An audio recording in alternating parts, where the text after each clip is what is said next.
Hello, South travelers around the world. Welcome aboard. I am George and this is South Travels Note. And for today's episode, kasama po natin ang isa sa mga key account managers ng Philippine Airlines, no other than Christian Castrillo. Welcome aboard. Maraming salamat, George, and sa lahat ng mga subscribers nyo, yung mga followers nyo, South Travelers, Yes. as I've heard earlier. So, napakagandang opportunity itong binibigay nyo sa Philippine Airlines para maghatid tayo ng konting mga kaalaman, mga trivia, kung ano bang nilalaman ng topic nyo today. Yes, exactly, Mr. Christian. And ayun po, sa mga hindi nakakaalam, syempre aside sa pagiging key account manager ng Philippine Airlines, Okay. sino ba si Christian Castrillo? Okay. For those people who doesn't know you yet. Pasabog agad yung first Yes. question mo. Personal agad, no? Well, anyway, aside from the airline industry, no, so a very simple person lang naman tayo.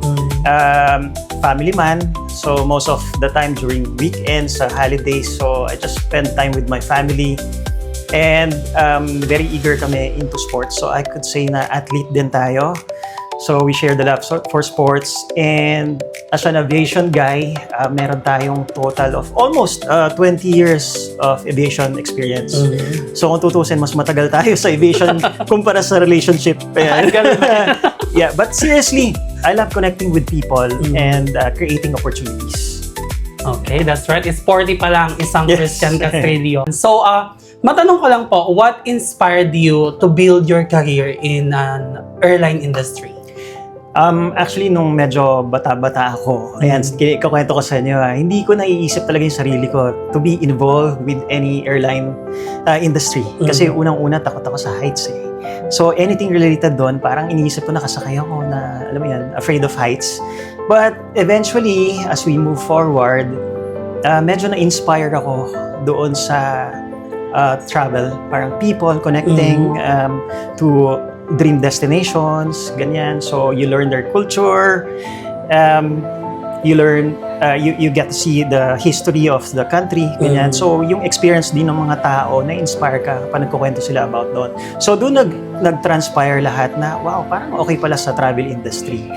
So kasi end of the day, hindi lang naman yan benta ng ticket eh. Yeah. So it's more of the story after that.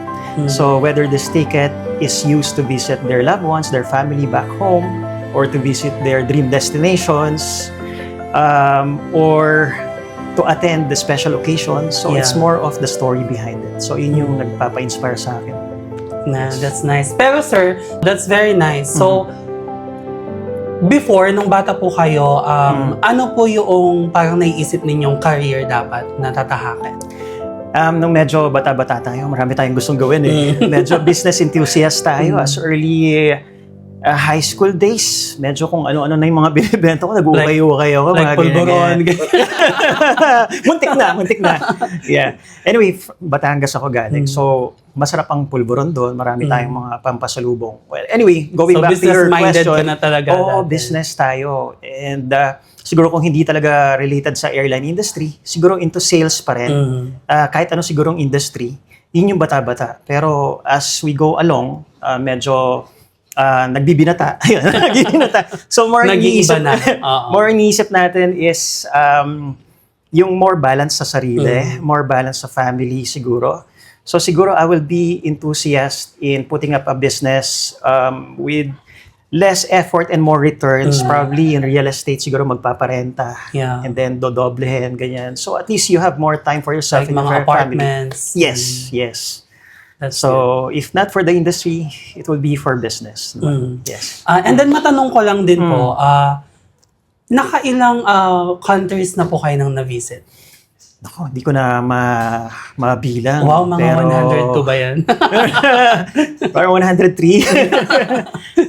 Yes, medyo madami-dami na. So, yeah, Europe, Asia destination. So, sa lahat ng napuntahan mong bansa, ano yung pinaka-favorite mo? At yung gusto mong i-share din sa mga South travelers natin? Actually, as a Filipino, in general, not only Filipino, lahat tayo may mga dream destinations. Yeah. Especially yung mga destination na hindi pa natin napupuntahan. Tapos, syempre ngayon, social media, very influential yan. So, may mga vlogs na, uy, ang ganda pala ng lugar na yun. So, it becomes more of a bucket list.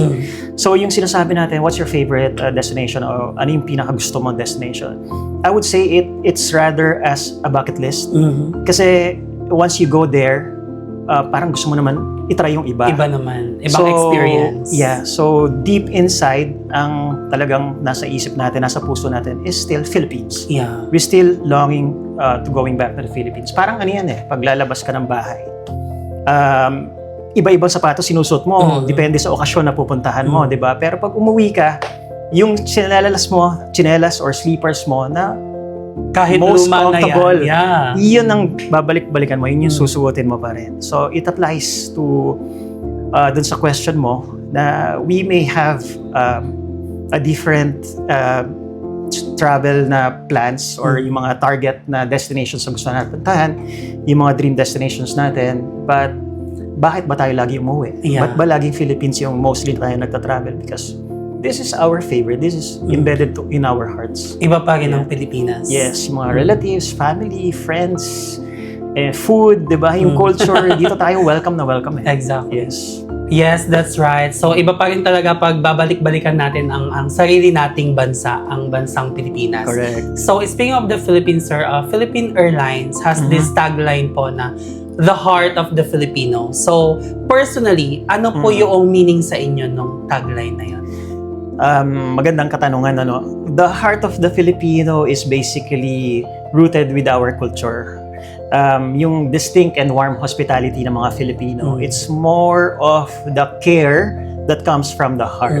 So, yung tipong pag magta-travel ka on Philippine Airlines, laging may kasama kang Pilipinas, ba? May Filipino touch.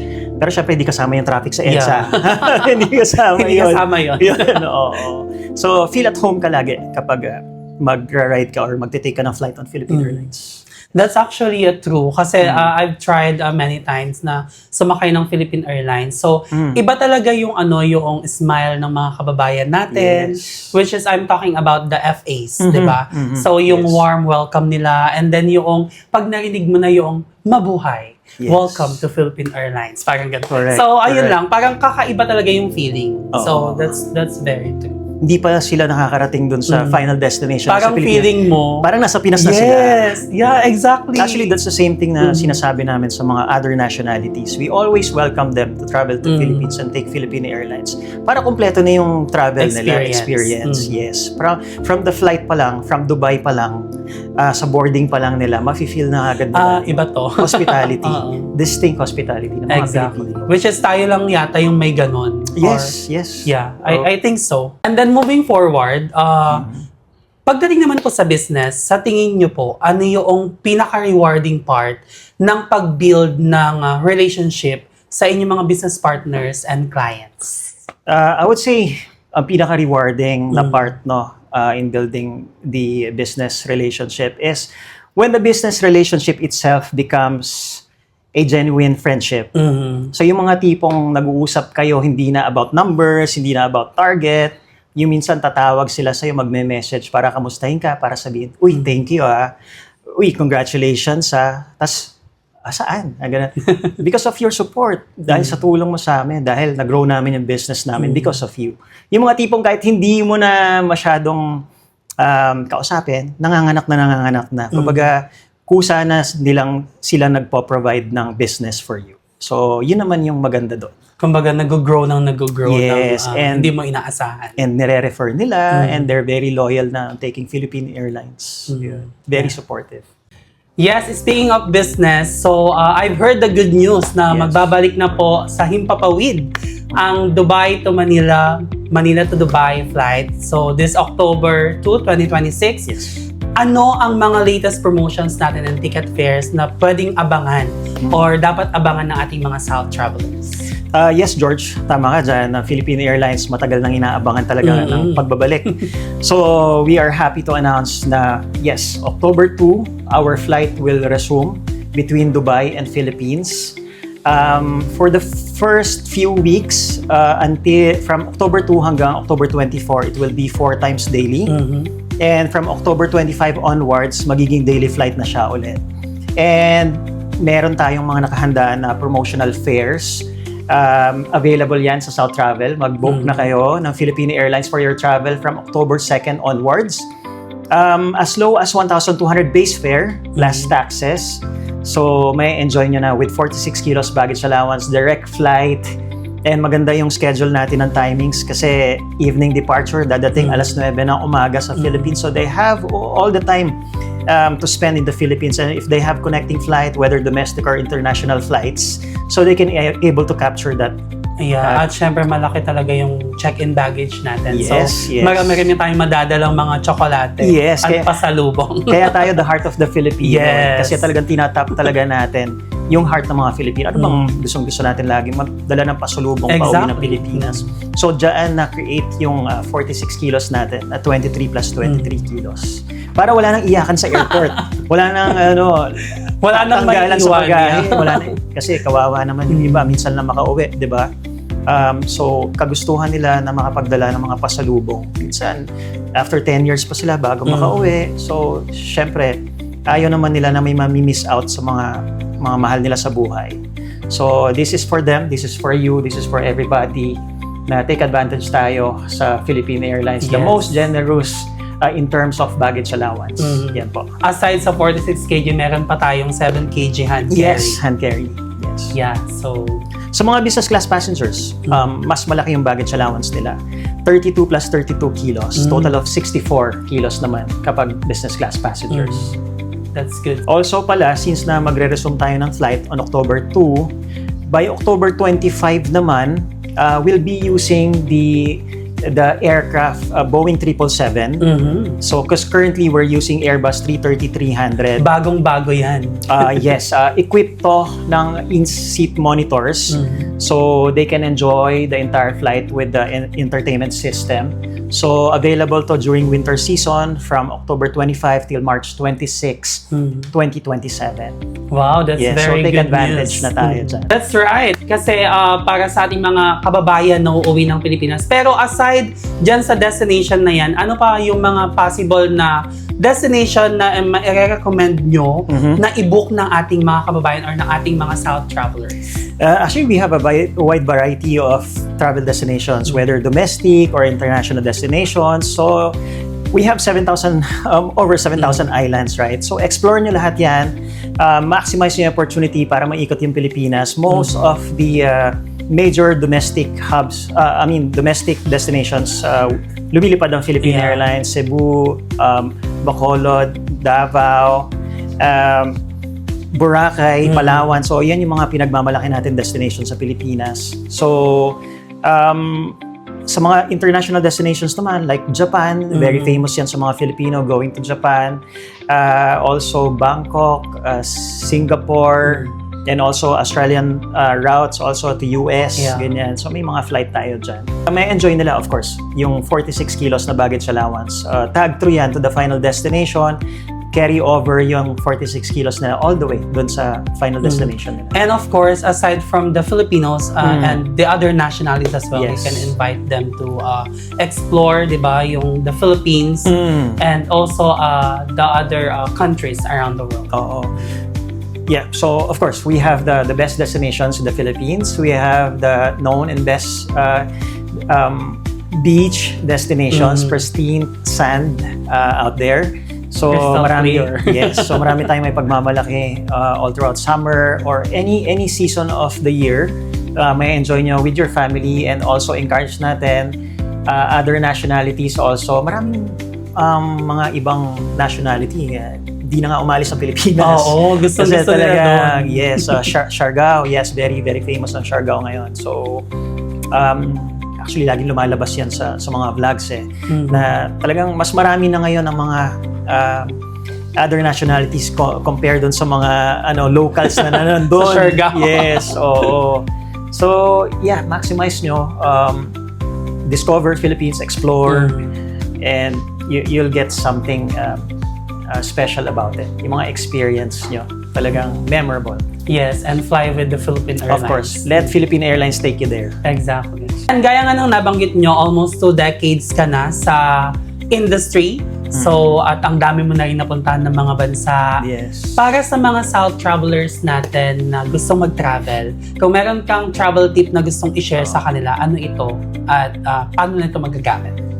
Very simple lang. Siguro, plan early, book early, tapos check lang yung mga travel documents nyo, kung valid, and of course, consider your budget, tapos kung ano bang experience yung hinahanap nyo. Kasi yung ticket, madali lang i-book yan eh. Pero yung memories, priceless yan. So, dapat kung magta-travel ka, make sure na meron kang experience talaga. Not just for the sake na gusto mo lang mapuntahan yung destination. Dapat talaga explore nila yung bansang pupuntahan nila. Yes, and try to learn something. Exactly. Yes. To the max. Yes. At saka yung parang matutunan na yung culture na meron sa bansa na yun. So, diba? ano yung pwede mong ma-adapt, pwede mong ma-share din sa ibang tao. Kung paano sila namumuhay in their daily living. Exactly. And of course, para sa lahat ng mga nag-aabang sa Philippine Airlines, bakit ngayon yung perfect time to book with Philippine Airlines? Okay. Kagaya nga na nabanggit ko kanina, meron tayong mga enticing promotional offers.